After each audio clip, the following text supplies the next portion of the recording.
9/11 نے صرف امریکہ ہی نہیں افغانستان اور پاکستان میں بھی لوگوں کی زندگیاں ہمیشہ کے لیے بدل دیں۔ 7 اکتوبر 2001 کو امریکہ نے افغانستان پر فضائی حملوں کا آغاز کیا اور ان کا مقصد القاعدہ کو تباہ کرنا اور اسے پناہ دینے والی طالبان حکومت کا تختہ الٹنا تھا۔ القاعدہ تو کمزور ہو چکی ہے، طالبان بھی حکومت میں نہیں، لیکن امریکہ کی قیادت میں جاری اس بین الاقوامی جنگ کا اختتام ہوتا نظر نہیں آ رہا۔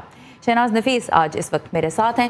شہناز، 17 سال سے یہ جنگ جاری ہے، اعداد و شمار اس کی کیا تصویر پیش کرتے ہیں؟ کیونکہ ویسے تو ایک سٹیل میٹ عرصے سے ہی چلا آ رہا ہے۔ جی بالکل سارا، امریکہ کے سرکاری جو اعداد و شمار ہے اس کے مطابق افغان جنگ پر اب تک 5.6 کھرب ڈالر جو ہے وہ خرچ ہو چکا ہے، جبکہ تقریباً 2000 امریکی فوجی جو ہیں وہ مارے جا چکے ہیں۔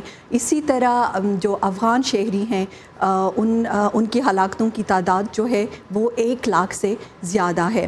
اگر ہم اس وقت افغانستان کے نقشے کو دیکھیں تو 56% علاقہ جو ہے وہ افغان فورسز کے، جبکہ 14% علاقہ جو ہے وہ طالبان کے زیر کنٹرول ہے۔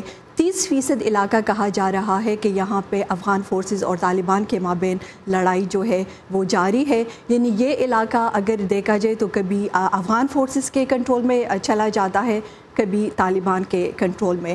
اور ساتھ اسی رپورٹ کے مطابق ان 17 ایئرز میں اگر ہم دیکھیں تو کہا جاتا ہے کہ ایک لمبی لسٹ ہے ان مثبت تبدیلیوں کی جو اس عرصے میں افغانستان میں آئی ہیں۔